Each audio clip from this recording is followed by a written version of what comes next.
اعوذ باللہ السمیع العلیم من الشیطان الرجیم من حمزہ ونفخہ ونفسہ بسم اللہ الرحمن الرحیم ربی یسر ولا تعسر وتمم بالخیر ربی زدنی علما وما قدر اللہ حق قدرہ اذ قالوا ما انزل اللہ علی بشر من شیء قل من انزل الكتاب الذي جاء به موسى نورا وهدى للناس تجعلونه قراطيس تبدونها وتخفون كثيرا وعلمتم ما لم تعلموا أنتم ولا آباؤكم قل الله ثم ذرهم في خوضهم يلعبون وهذا كتاب أنزلناه مبارك مصدق الذي بين يديه ولتنذر القرى ومن حولها والذين يؤمنون بالآخرة يؤمنون به وهم على صلاتهم يحافظون۔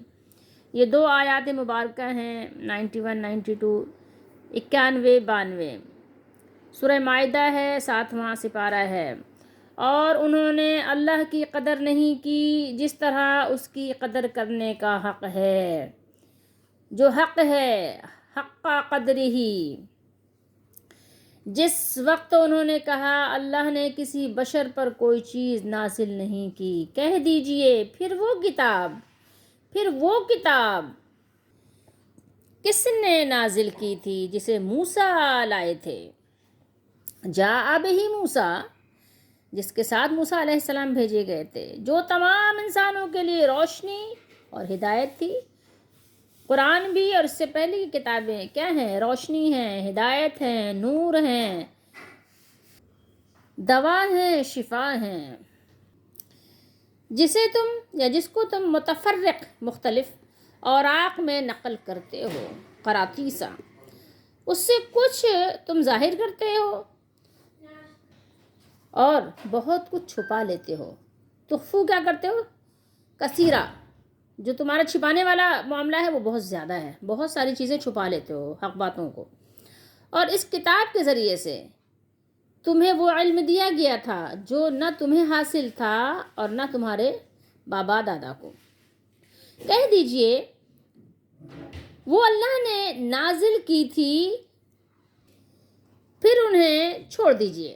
آپ ان کو بتا دیجئے کہ اللہ نے نازل کی تھی، جس کو تم پڑھ رہے ہو، ٹھیک ہے، متفرق اس کے اوراق نقل کر رہے ہو اور کچھ ظاہر کر رہے ہو اور بہت کچھ چھپا رہے ہو، تو بتاؤ تو صحیح وہ کتاب ہے کس کی، آئی کہاں سے ہے، کس نے بھیجی ہے، کس نے اتاری ہے، کس نے نازل کی ہے۔ تو ان کو بتا دیجئے کہ وہ بھی تو اللہ کی طرف سے تھی، ٹھیک ہے۔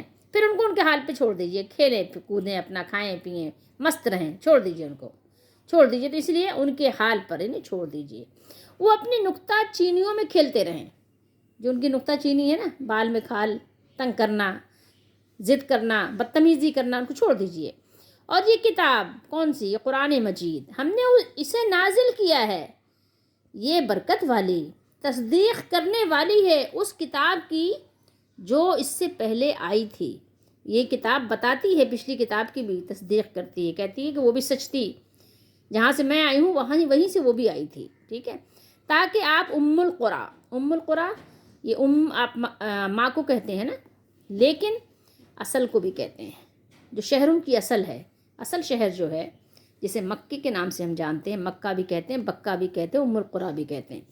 ام القرا اور اس کے آس پاس والوں کو ڈرائیں، جو ارد گرد اس کے احوال میں، اس کے ماحول میں جو لوگ آباد ہیں وہاں بھی ڈرائیں، مکے کے خاص لوگوں کو بھی ڈرائیں اور اس کے احوال اور ماحول میں بسنے والوں کو بھی ڈرائیں۔ اور جو لوگ آخرت پر ایمان رکھتے ہیں وہ اس قرآن پر بھی ایمان رکھتے ہیں۔ جن کو آخرت کا ڈر ہے، جن کو اپنی موت کا ڈر ہے، تو ان کو ظاہر ہے پھر اس پر ایمان یقینی طور پر ہے ہی، اور وہ اپنی نماز کی حفاظت کرتے ہیں۔ پھر لازمی بات ہے، ان کو پتہ ہے کہ نماز بھی فرض ہے، اللہ کا حکم ہے، تو وہ اس کی بھی حفاظت کرتے ہیں، ٹھیک ہے۔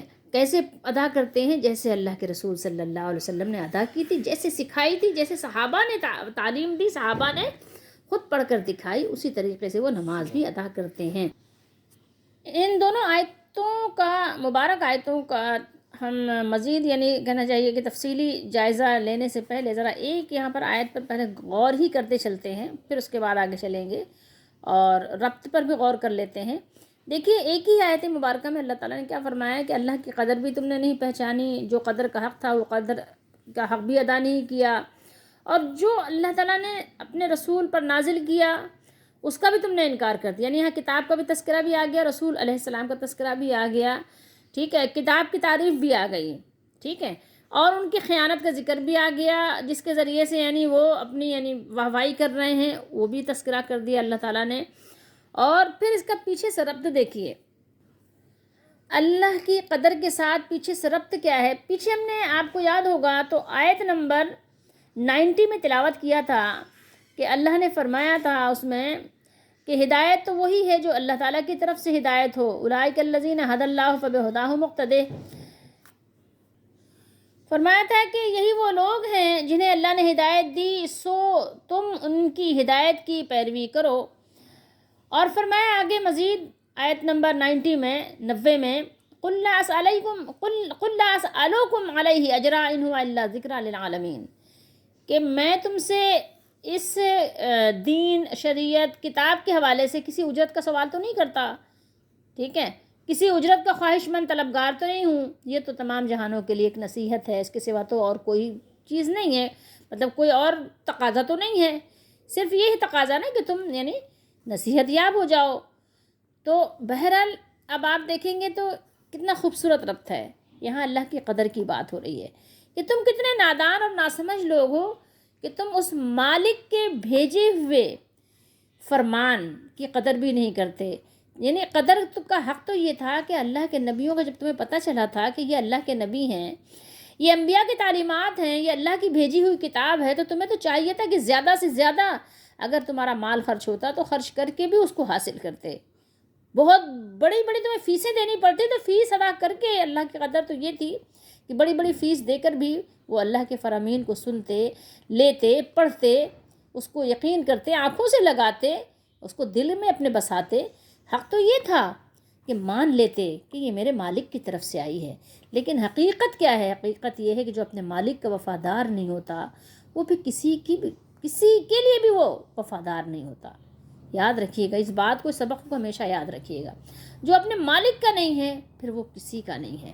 اس پر مجھے یہاں ایک بات یاد آئی ہے، اب بہرحال یہ قصہ ہے یا ایسا ہوتا بھی ہے، اپنے زمانے میں آپ دیکھ لیجئے ایسے اس طرح کے واقعات خبروں میں، اخباروں میں چھپتے رہتے ہیں، آتے رہتے ہیں اس طرح کے واقعات۔ کیا کہ کبھی نہ کسی نے کیا کیا، اپنی پسند کی خاطر اپنے ماں باپ کو قتل کر دیا، الامان الحفیظ، اللہ تعالیٰ بچائے رکھے، لیکن ایسا ہوتا ہے۔ تو ایک ہے پچھلی کتابوں میں لکھا ہوا ہے، پچھلی اس سے مراد یہ ہے کہ جیسے کہ یہاں جو گزرے ہیں صوفی وغیرہ، ان کی کتابوں کی بات کر رہی ہوں، کہ ایک صاحب تھے، ایک نوجوان تھا، اس کو ایک عورت پسند آ گئی، تو اس نے اس سے شادی کا جو ہے یعنی مطالبہ کیا کہ مجھ سے شادی کر لو۔ اس نے کہا نہیں، مجھے کیسے پتا کہ تم جو ہے مجھ سے محبت کرتے ہو اور کیا ہے یہ وہ فلاں ڈھمکا۔ تو کہنے لگا اچھا پھر اس کی یقین دہانے کے لیے کیا؟ اس نے کہا اچھا ایسا کرو، تم جا کے اپنی ماں کا جو ہے نا دل لے کر آؤ میرے پاس، ماں کا دل لے کر آؤ، تو پھر میں سمجھوں گی کہ واقعی تم مجھ سے محبت کرتے ہو۔ وہ گیا اپنے ماں کا جو ہے دل، ماں کو اپنا کاٹ کے اس کا دل لے کے آیا اور اپنے محبوبہ کے پاس رکھ دیا۔ کہنے لگا یہ کیا ہے؟ کہنے لگا یہ میری ماں کا دل ہے، تم نے مانگا تھا میں لے آیا۔ تو کہنے لگا کہ کیوں لے آئے تم یہ؟ کہنے لگے اس لیے لے آیا ہوں کہ تم نے کہا تھا محبت کی یقین دلانے کے لیے کہ میں تم سے اتنی محبت کرتا ہوں کہ تم جو مانگو گی دے دوں گا، میں ماں کا دل مانگا، میں ماں کا دل لے آیا۔ تو کہنے لگی وہ محبوبہ، کہنے لگی کہ بھائی میں ایسے شخص سے شادی نہیں کر سکتی جو اپنی ماں کا نہیں ہوا، جس نے یعنی مجھے دیکھ کر یعنی اپنی ماں سے اتنی بے وفائی کی، جس نے اس کو پالا پوسا، سب کچھ کیا اس کے ساتھ، جس کی وجہ سے آج وہ یہاں اس یعنی جوانی کو پہنچا ہے، تو آج اسی کے ساتھ اس نے بے وفائی کی، تو کل تو تم کسی اور کے لیے میرا بھی دل کاٹ ڈالو گے، تو میں ایسے شخص کے ساتھ کیسے شادی کی نکاح کر سکتی ہوں؟ نہیں بھائی جاؤ، دفع ہو جاؤ یہاں سے، آئندہ سے میرے سامنے شکل بھی نہ دکھانا اپنی۔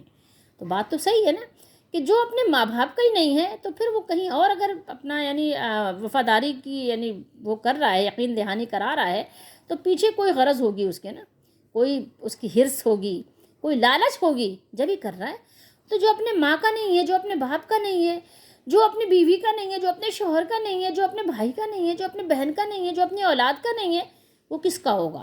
پھر کہیں اور اگر وہ بات چیت کر رہا ہے، کہیں اور اگر وہ دل لگا رہا ہے، تو اس کا مطلب ہے کوئی دھوکہ ہے، تو اس دھوکے کو بھاپنا چاہیے، ہوشیار ہونا چاہیے۔ اب آئیے اصل بات کی طرف، کہ جو اپنے مالک کا نہیں، جس نے پیدا ہی کیا ہے ہمیں، پیدا کس نے کیا؟ ہمارے رب نے، ہمارے مولا نے، ہمارے مالک نے، جسے ہم اللہ کہتے ہیں۔ جب ہم اپنے اسی کو نہیں ہیں، اسی کو نہیں پہچانتے، اسی کی فرما برداری نہیں کرتے، تو دنیا میں جہاں جہاں بھی ہماری وفاداریاں ہیں، سب یہ غداریاں ہیں، کچھ بھی نہیں ہیں۔ یاد رکھیں، یہ سبق یاد رکھنے کا ہے۔ تو جب آپ اللہ ہی کی قدر نہیں کرتے، اس کی خاطر اپنا مال نہیں خرچ کرتے، اس کے دین کو نہیں سیکھتے، اس کی کتاب کو نہیں سیکھتے، اس پر عمل نہیں کرتے، اس کا پیغام نہیں پہنچاتے ہیں، تو پھر کیا ہو تم؟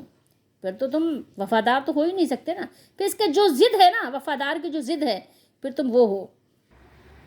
اب دیکھیے اس آیت مبارکہ سے معلوم یہ ہو رہا ہے کہ یہ خطاب موسیٰ علیہ السلام کی قوم سے ہے، کیونکہ بات یہاں موسیٰ علیہ السلام کی بھی ہو رہی ہے اور موسیٰ علیہ السلام پر نازل ہونے کتاب کی بھی ہو رہی ہے۔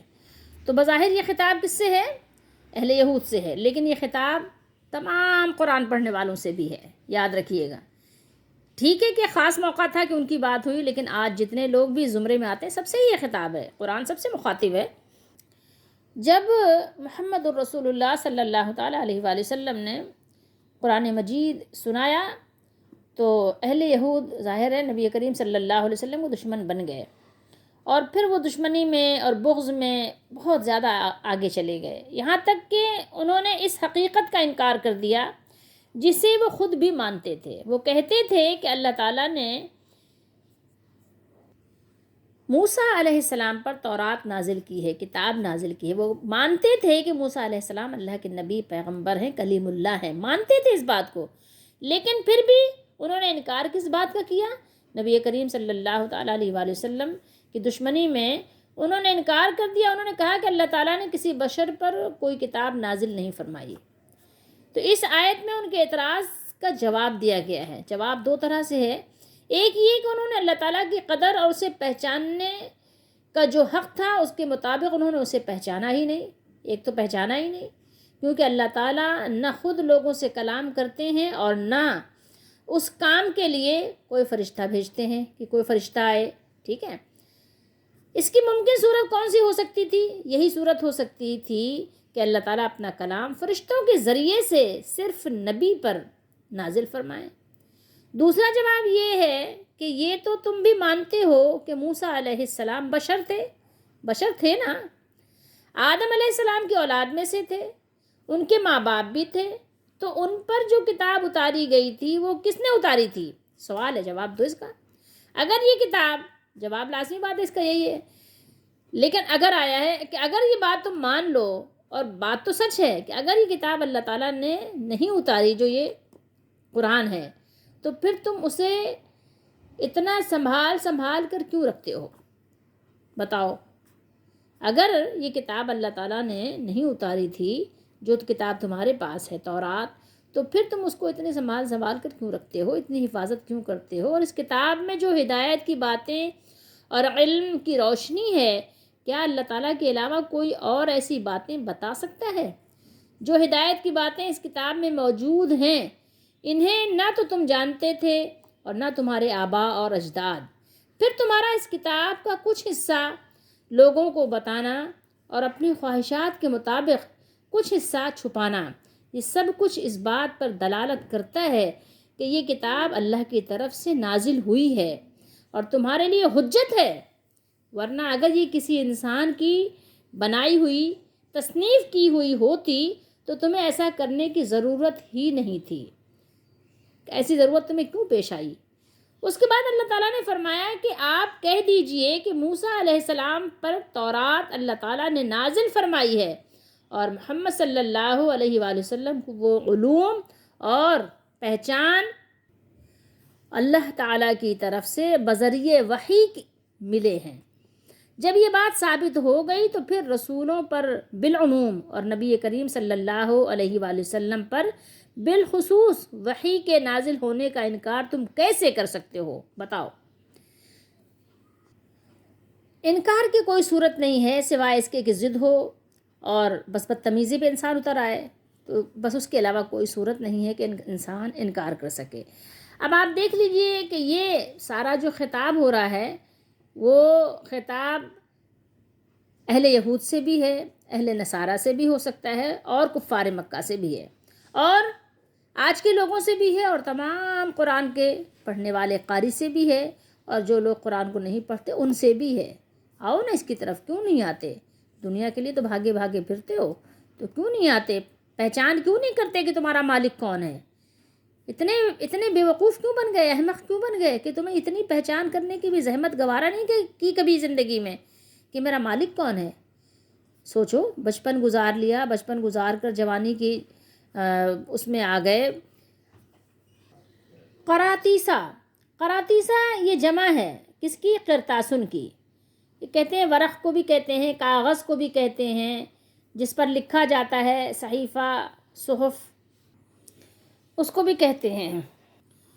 تو اہل یہود کا طریقہ کار یہ تھا کہ تورات کو ایک کتاب کی طرح جمع کرنے کے بجائے الگ الگ ورقوں کی صورت میں رکھتے تھے، الگ الگ صحیفے، صحف بنا کر، اور اپنے اپنے مطلب کا ورق نکال کر جیسے ضرورت پڑتی اس طرح سے وہ دکھا دیتے تھے۔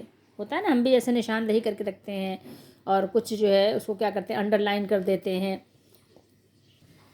تاکہ ہمارے لیے موقع کی مناسبت سے اس کو دکھانا، سمجھانا، بتانا آسان ہو۔ اسی طریقے سے وہ کرتے تھے کہ یعنی الگ الگ طریقے سے اس کو جمع کر لیتے تھے، رکھ لیتے تھے، اور اپنے اپنے حساب سے اس کو موقع پر کام میں لاتے تھے۔ تھوڑی دیر کے لیے یہاں پر ٹھہر کر ذرا غور بھی کرتے چلیے گا کہ یہاں پر بات تو ہو رہی ہے اہل یہود کی، جو کتاب کے سیاق سے، الفاظ سے آپ کو پتہ ہی چل رہا ہے کہ ذکر موسیٰ علیہ السلام اور موسیٰ علیہ السلام کی کتاب کی ہو رہی ہے۔ تو وہ چھپاتے بھی تھے اور ظاہر بھی کرتے تھے، اور بہت کچھ چھپا لیتے تھے، ٹھیک ہے۔ اور انہوں نے کیا کیا تھا، حصے بکھرے بھی کر لیا تھا اس کے۔ اور قرآن مجید میں اللہ نے کئی جگہ، سورہ حجر میں بھی، سورہ مومنون میں بھی کئی جگہ اللہ تعالیٰ نے فرمایا کہ انہوں نے کیا کیا، سورہ فاطر میں بھی، کہ انہوں نے کتاب کو یعنی کیا کیا، حصے بکھرے کر لیا، ٹھیک ہے، اس کے تکے بوٹی بنا دیے، اور ہر ایک جو ہے جو اس کے پاس ہے اسی پہ خوش ہے۔ تو آج بھی دیکھیے کہ لوگوں نے یہی کیا ہے، قرآن مجید کے اپنی پسند کی، اپنی مطلب کی، کوئی آدھی آیت، کوئی آیت کا ایک ٹکڑا، کوئی ایک ہی صیغہ لے آتا ہے، کہتا ہے دیکھو قرآن میں یہ ہے، دیکھو قرآن میں یہ ہے، ٹھیک ہے، پوری بات نہیں بتاتے، لوگوں کو اس سے گمراہ کرتے ہیں۔ تو یہ دیکھیں یہاں کتنا یعنی سبق ہے ہمارے لیے، کہ آپ دیکھیں کہ یہود کے جو یعنی اقوال تھے، اللہ تعالیٰ نے ان کو ذکر کر کے ان کے قول کی جو انہوں نے یعنی تکذیب کرتے تھے، اللہ تعالیٰ نے ان کی مذمت کی، ٹھیک ہے، اور مزید ان کی مذمت کی جا رہی ہے کہ تم تو وہ ناشکرے اور احسان فراموش لوگ ہو کہ تورات جیسی سراپے نور و ہدایت کتاب کو تم نے ٹکڑے ٹکڑے کر دیا۔ جس حصے کو تم نے اپنی مرضی کے مطابق پایا، اپنے خواہشات اور اپنے غرض کے مطابق پایا، اسے کیا کیا تم نے، اپنا لیا، مان لیا، اور لوگوں کے سامنے دلیل کے طور پر پیش بھی کرنے لگ گئے، پیش بھی کیا۔ اور جس حصے کو اپنے دنیاوی مقاصد سے تم نے دیکھا کہ یہ ٹکراؤ ہو رہا ہے، متصادم محسوس کیا، اسے تم نے چھپا دیا۔ بتاؤ کیا یہی انصاف ہے؟ کیا وحی الہی کے امینوں اور رسالت موسوی کے وارثوں کو یہ بات زیب دیتی ہے؟ نہیں دیتی۔ تو پھر محمد رسول اللہ صلی اللہ علیہ وآلہ وسلم کے ماننے والوں پر یہ بات کیسے ان کے لیے برداشت کی جائے گی؟ ان کو کیسے یہ بات زیب دے گی؟ نہیں دے گی۔ تو جب ان کے لیے گوارا نہیں تھی تو آج کرنے والوں کے لیے بھی گوارا نہیں ہے۔ سبق میرے اور آپ کے لیے بھی اس میں ہے۔ وہ تو چلے گئے اپنا کام کر کے نا، میں اور آپ تو ابھی اس کے جو ہے امین ہیں نا، تو ابھی مجھے اور آپ کو اس کا جواب دینا ہے۔ تو اس مسئلے کو حل کرنے کے لیے اس کی تیاری بھی کرنی ہے، تاکہ کل روز محشر شرمندگی نہ ہو، کیونکہ مرنے کے بعد ہمارے ہاتھ سے سارا موقع نکل جائے گا، پھر ہمارے پاس کوئی موقع نہیں ہوگا۔ وَعُلِّمْتُمْ مَا لَمْ تَعْلَمُوا أَنْتُمْ وَلَا آبَاؤُكُمْ، کیا فرمایا یہاں پر؟ اور اس کتاب کے ذریعے سے تم کو وہ باتیں سکھائی گئیں جن کو نہ تم جانتے تھے اور نہ تمہارے باپ دادا۔ یعنی یہ قرآن کس نے اتارا ہے؟ جس میں سابقہ لوگوں کے حالات ہیں اور مستقبل میں آنے والے واقعات موجود ہیں، جن کو تم جانتے بھی نہیں تھے اور نہ تمہارے آباء و اجداد جانتے تھے۔ تو آپ صلی اللہ علیہ وسلم کو اللہ نے خطاب فرمایا کہ آپ کہہ دیجئے قل اللہ، اس کتاب کو اللہ ہی نے نازل فرمایا ہے، اس کتاب کو بھی اللہ ہی نے نازل فرمایا ہے، اور ان کو سمجھ نہیں آتی تو ان کو آپ چھوڑ دیجئے۔ یہ بے وقوف لوگوں کو ان کی اپنی جہالت و دلالت میں ان کو کھیلنے دیجئے، یہ کھیلتے رہیں، اپنی بیہودہ بکواس میں کھیلتے رہیں، پھر ان کے پاس اللہ کی طرف سے جب موت آ جائے گی تو پھر ان کو معلوم ہو جائے گا کہ انجام ان کا اچھا ہوگا یا اللہ تعالیٰ کے نیک بندوں کا، ان کو سب خود پتہ چل جائے گا۔ اور ایک چیز یہاں اور قابل غور ہے، وہ کیا ہے کہ اس وقت کے لیے بھی تھی، آج کے لیے بھی تھی، اور ہر اس شخص کے لیے ہے جو اس طرح سے کرنے کی کوشش کرتا ہے یا وہ کر گزرتا ہے۔ اللہ نے فرمایا تجعلونہ قراطیس تبدونہا وتخفون کثیرا، جس سے تم نے علیحدہ علیحدہ اوراق پر نقل کر رکھا ہے اور ان کے کچھ حصے کو تم ظاہر کرتے ہو اور اکثر کو چھپاتے ہو، یعنی ساری کتاب کو تم نے علیحدہ علیحدہ اوراق کی شکل میں کر رکھا ہے، اور اصل کتاب میں سے جو تمہارے ہاتھوں میں ہے ان اوراق پر لکھتے رہتے ہو۔ کیا کرتے ہو؟ لکھتے رہتے ہو، اور اس کتاب میں اپنی مرضی سے تبدیلی بھی کرتے رہتے ہو، تحریف و تبدیلی اور تعویل بھی کرتے رہتے ہو، اور کہتے ہو کہ اللہ تعالیٰ کی طرف سے نازل ہوا ہے، حالانکہ وہ اللہ کی طرف سے نازل شدہ نہیں ہوتا، حالانکہ نہیں ہوتا وہ ایسا، لیکن تم پھر بھی ایسے ہی حرکتیں کرتے رہتے ہو۔ کتنی بڑی جرت کی بات ہے کہ اپنی بات کو نعوذ باللہ اللہ کی بات کہہ دینا، اور اللہ کی بات کو اپنی بات کہہ دینا، اللہ کی کتاب میں اپنی طرف سے اپنی مرضی کو شامل کر دینا، ٹھوس دینا، گھسا دینا، کتنی بڑی جرت کی بات ہے۔ جب انسان عقل سے بے عقل ہو جائے، بے شعور ہو جائے، تو وہ کچھ بھی کر سکتا ہے، اس سے بھی ڈرنا چاہیے۔ اللہ تعالیٰ ہم سب کو اپنی حفاظت میں رکھے۔ لیکن یہ ایسے لوگ پہلے بھی بہت تھے، اور آج تو خیر پوچھنے کی بات ہی نہیں ہے کہ آج تو ظاہر ہے آبادی چونکہ بہت ہے تو اسی طرح کے لوگوں کی کثرت بھی بہت ہے۔ وَهَذَا كِتَابٌ أَنزَلْنَاهُ مُبَارَكٌ، یہ کتاب مبارک ہے جو اللہ نے نازل کی ہے نا۔ وَهَذَا كِتَابٌ، هَذَا كِتَابٌ، یہ کتاب ہے جسے ہم نے نازل کیا ہے، بہت برکت والی ہے، بابرکت ہے، اور اپنے سے پہلے کتابوں کو سچائی، اس کی سچائی بھی بتاتی، تصدیق کرتی ہے کہ ہاں وہ بھی اللہ کی طرف سے تھی۔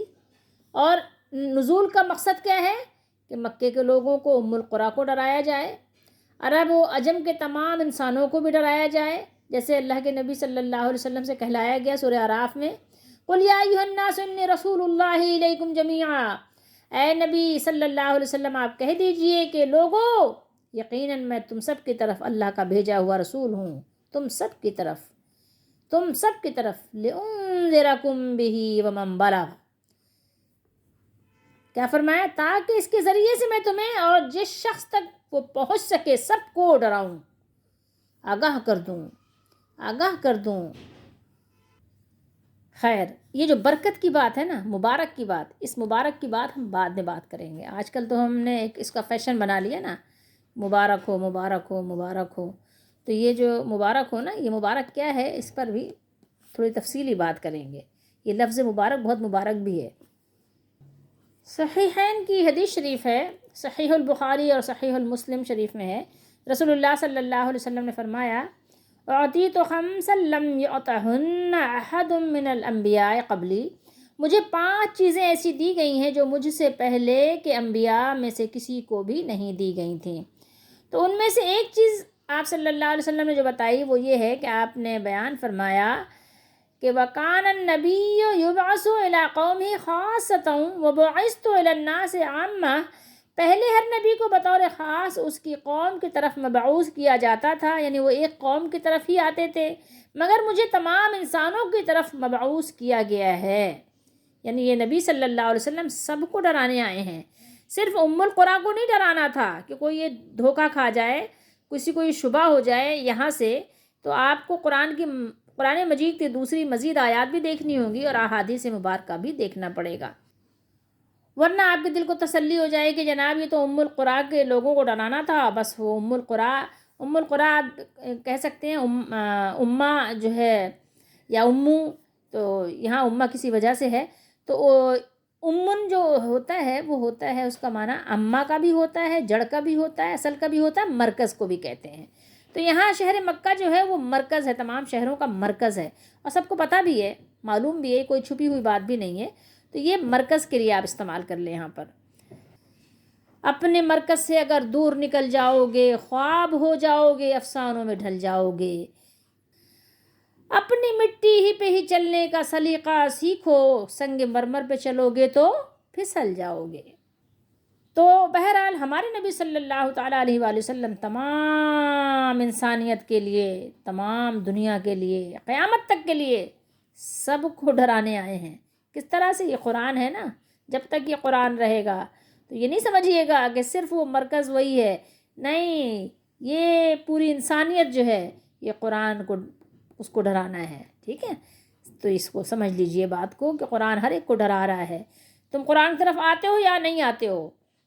قرآن تمہیں ڈرا رہا ہے۔ تم جو ہے جان بوجھ کر زہر کھاتے ہو پھر بھی مر جاتے ہو، انجانے میں کھاتے ہو پھر بھی مر جاتے ہو۔ کسی کو گولی جان بوجھ کے ماری جائے پھر بھی اس کو جو ہے موت واقع ہو جاتی ہے، چوٹ لگ جاتی ہے، زخمی ڈیمیج کر جاتی ہے، وہ اسی طریقے سے انجانے میں بھی ہو جاتی ہے، ٹھیک ہے؟ تو اسی طرح سمجھ لیجئے کہ اگر آپ قرآن کو سیکھتے ہو پھر بھی نہیں سیکھتے ہو تو پھر بھی قرآن جو ہے یہ آپ کو ڈرا رہا ہے۔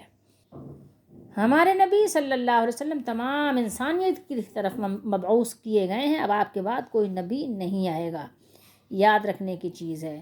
اور پھر آگے فرمایا والذین یؤمنون بالآخرۃ یؤمنون بہ وہم علی صلاتہم یحافظون، یہ بھی غور کرنے کی بات ہے۔ اور جو لوگ آخرت پر ایمان رکھتے ہیں وہ اس قرآن پر بھی ایمان رکھتے ہیں، یعنی ہر وہ شخص جو اللہ تعالیٰ اور یوم آخرت پر ایمان رکھتا ہے وہ اس مبارک کتاب یعنی قرآن مجید پر بھی ایمان رکھتا ہے، جسے نبی کریم صلی اللہ علیہ وآلہ وسلم پر ہم نے آپ کی طرف نازل کیا ہے۔ اور وہ اپنے نماز کی حفاظت کرتے ہیں، یعنی جن نمازوں کو ان پر فرض کا قرار دے دیا گیا ہے انہیں وہ ان کے اوقات میں ادا کرتے ہیں، اس کی حفاظت کرتے ہیں۔ تو نماز جو ہے ایک دلیل ہے، نماز پڑھنا ایک دلیل ہے آخرت پر یقین رکھنے کی، اللہ پر یقین رکھنے کی، قرآن پر یقین رکھنے کی۔ ام القریٰ جو ہے اس کو ڈرانے کا جو خصوصیت کے ساتھ یہاں ذکر ہے، اس میں ایک سبق اور بھی ہے۔ کبھی ایسا بھی ہوتا ہے نا کہ انسان اپنے آپ کو، اپنے گھر کو بھول جاتا ہے، ایسا بھی ہوتا ہے نا کہ اپنے گھر کی خبر نہیں ہے اور باہر والوں کو کیا کرنا ہے، نصیحتیں ہو رہی ہیں، فصیحتیں ہو رہی ہیں، ایسا نہ کرو، ایسا کرو، ایسا نہ کرو، ایسا کرو، ہوتا ہے نا۔ تو دیکھیے یہ کہ اپنے گھر کی بھی خبر لینی ہے، اپنے آپ کی بھی خبر لینی ہے۔ ایسا نہیں ہے کہ تمام دنیا جہان کو تو اللہ تعالیٰ کا پیغام پہنچایا جا رہا ہے اور اپنے آپ کو ہم بھول گئے، اپنے گھر کو بھول گئے، ٹھیک ہے؟ تو یہ بات ہے کہ جہاں ہم ہیں یہ تو ظاہر ہے تمام بستیوں کی اصل، تمام بستیوں کے مرکز کی بات ہو رہی ہے، وہاں پر تمام قبائل عرب آدم علیہ السلام کی اولاد ہیں، چاہے وہ عرب ہوں یا عجم ہوں، ٹھیک ہے؟ تو رسول اللہ صلی اللہ علیہ وسلم نے فرمایا کہ بعثت الی الناس کافہ، مجھے تمام لوگوں کی طرف بھیجا گیا ہے۔ تو یہ اس بات کا خیال رکھیے، یہاں پر مجھے اور آپ کو نصیحت کی گئی ہے کہ کبھی ہم اپنے آپ کو نہ بھول جائیں، اپنے گھر والوں کو نہ بھول جائیں، اپنے بچوں کو نہ بھول جائیں۔ تو اس کو یاد رکھیے کہ سب سے پہلے مجھے اپنی فکر کرنی ہے، سب سے پہلے اپنے لیے معافی مانگنی ہے، اپنے گھر کی فکر کرنی ہے، پھر آگے بھی پیغام کو آگے بھی پہنچانا ہے۔ اور دیکھیے یہاں پر ایک بات ہے، وہ کیا ہے، وہ خصوصی ہے کہ دیکھیے بات کیا ہے کہ جو لوگ قرآن مجید پر ایمان رکھتے ہیں تو وہ تمام جو عبادتوں کی اصل ہے نماز، اس کو وہ پابندی سے ادا کرتے ہیں، اور آخرت میں کامیابی کی یہ کنجی بھی ہے۔ اس آیت مبارکہ سے آپ کو کیا معلوم ہو رہا ہے کہ اس شخص کا ایمان آخرت پر صحیح اور درست نہیں ہے جو نماز کی پابندی نہیں کرتا، نماز کی نگرانی نہیں کرتا۔ آپ سوچ سکتے ہیں نماز کی حفاظت کرنا کتنا ضروری ہے۔ تو اس کا مطلب ہے کہ اگر آپ نماز ادا نہیں کرتے تو آپ کا آخرت پر ایمان کا دعویٰ بھی بے دلیل ہے، بہت کمزور ہے، یاد رکھنے کی چیز ہے، ٹھیک ہے؟ کیونکہ تمام عبادتوں کی اصل اور آخرت میں کامیابی کی کنجی نماز ہے، یاد رکھیے۔ اب آئیے ہم اپنے لیے ان دو آیات میں اور ان کے جو الفاظ ہیں اس میں اپنے لیے سبق نکالتے ہیں۔ سب سے پہلے تو آپ کو یہ بتانا چاہیں گے قدر کا معنی کیا ہے۔ قدر کہتے ہیں کسی چیز کی مقدار کو جاننا، ٹھیک ہے؟ مقدار، اردو میں بھی آپ قضا و قدر بولتے ہیں نا، کہتے ہیں، اسی سے مقدر بھی ہے، ٹھیک ہے؟ کہ میرے مقدر میں جو کچھ بھی یعنی ایک اندازہ کر دیا گیا ہے، جو میرے لیے لکھ دیا گیا ہے، جو میرے مقدر میں یعنی جتنا میرے حصے میں ہے مجھے وہ مل جائے گا، ٹھیک ہے؟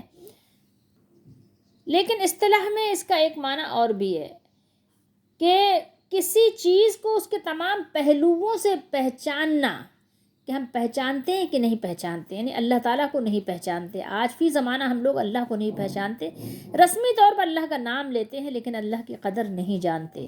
اگر اللہ کی قدر جانتے تو اللہ کی چوکھٹ کو کبھی نہ چھوڑتے اور اللہ کی چوکھٹ پہ بیٹھتے، ادھر ادھر مارے مارے نہ پھرتے۔ اگر اللہ کو صحیح طور پر پہچان لیتے، اگر اس کی حکمت اور اس کی رحمت کا صحیح اندازہ ہم لگا لیتے، پتہ چل جاتا، تو اس کے در پہ بیٹھ رہتے، کیونکہ وہ سب سے بڑھ کر رحم کرنے والا ہے، اس سے بڑھ کر کوئی اور رحم کرنے والا نہیں ہے۔ تو قبر والے کے پاس بیٹھ کر یہ نہ بتاتے کہ قبر والا شاید اللہ تعالیٰ رحم کرنا نہیں چاہ رہا ہے، قبر والا رحم کروا دے گا، ایسا نہ کرتے۔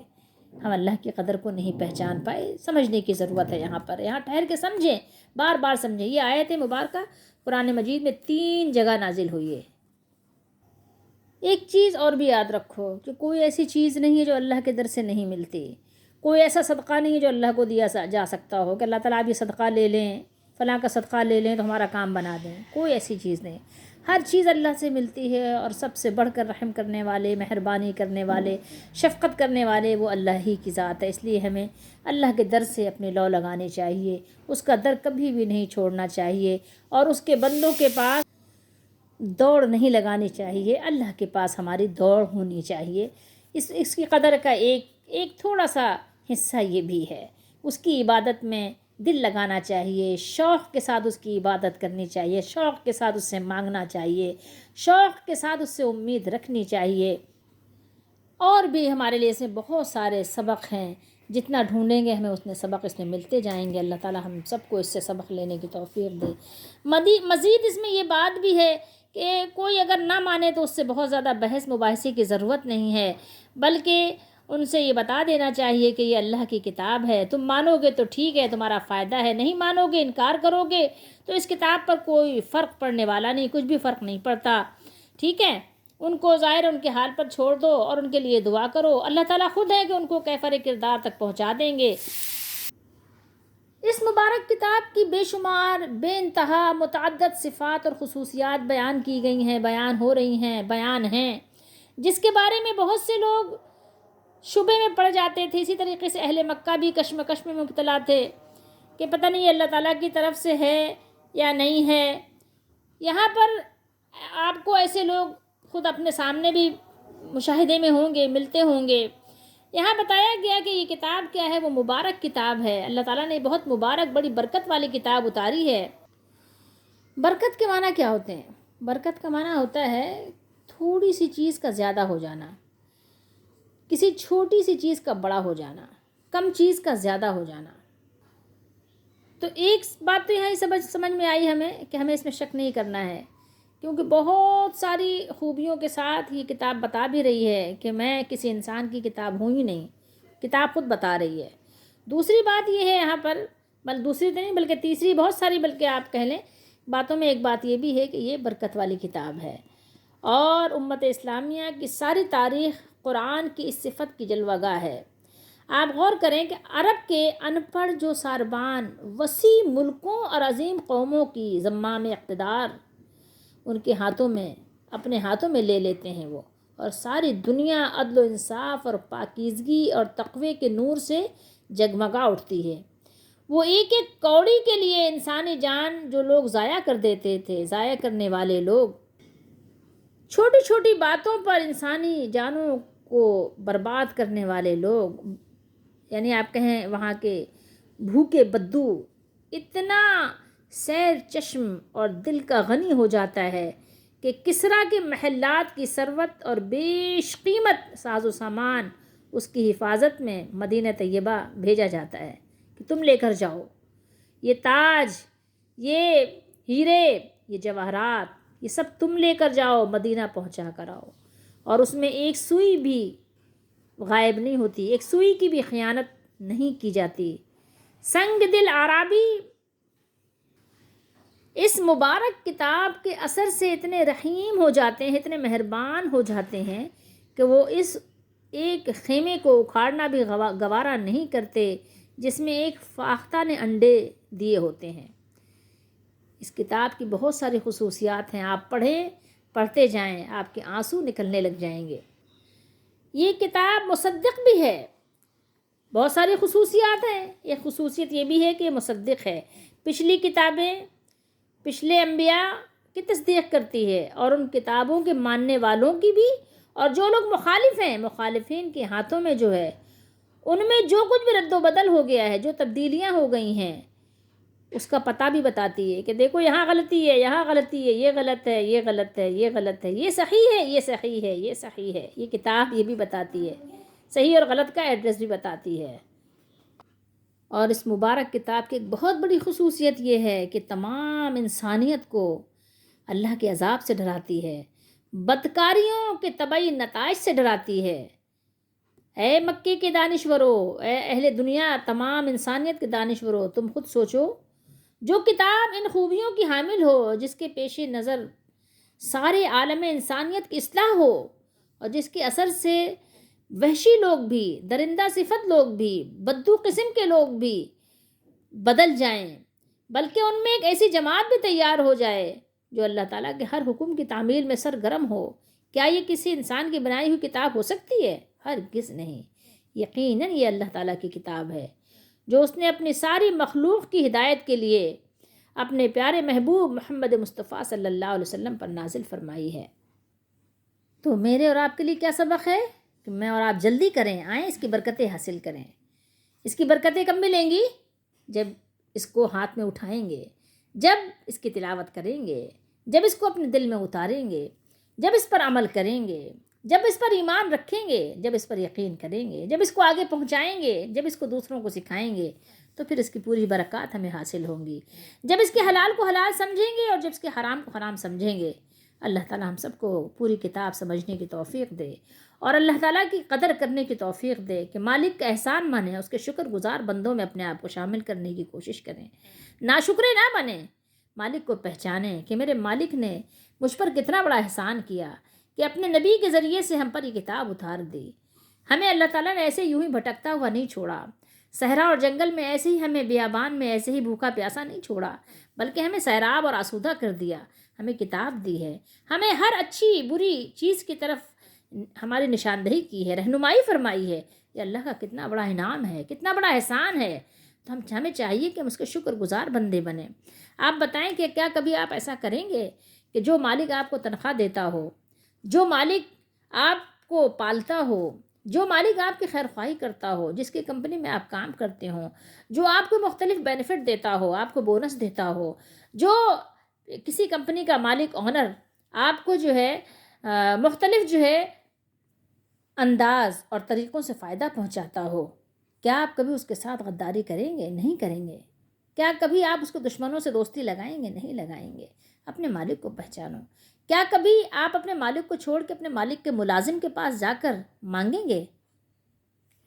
سب کچھ تو آپ کے مالک کر رہے ہیں، پھر آپ جائیں مالک سے وفاداری نہ کریں، ملازم سے جا کر مانگیں. دیتے تو آپ کے مالک ہیں. پہچانو اپنے مالک کو. اگر اپنے مالک کو نہیں پہچانا تو کچھ بھی نہیں پہچانا. اللہ تعالیٰ ہم سب کو سمجھنے کی توفیق دے. یہ کتاب ہی تو ہمارے لیے سمجھ لیں آنکھیں ہیں، یہ ہماری آنکھیں کھولتی ہیں. کتاب کی باتیں، کتاب کی آیتیں ہماری آنکھیں کھولتی ہیں. اگر آج نہیں سمجھیں گے تو پھر کچھ فائدہ نہیں ہوگا. ابھی زندگی میں سمجھ لینا ہے. اللہ تعالیٰ ہم سب کی رہنمائی فرمائیں، ہماری مدد فرمائیں، ہمیں سمجھنے کی توفیق دیں، ہمارے دلوں کو کشادہ کر دیں، ہمارے سینوں کو شرح کر دیں. اللہ تعالیٰ کی توفیق سے سب کام بن جاتے ہیں. اللہ تعالیٰ ہمیں اپنی توفیق عطا فرمائے.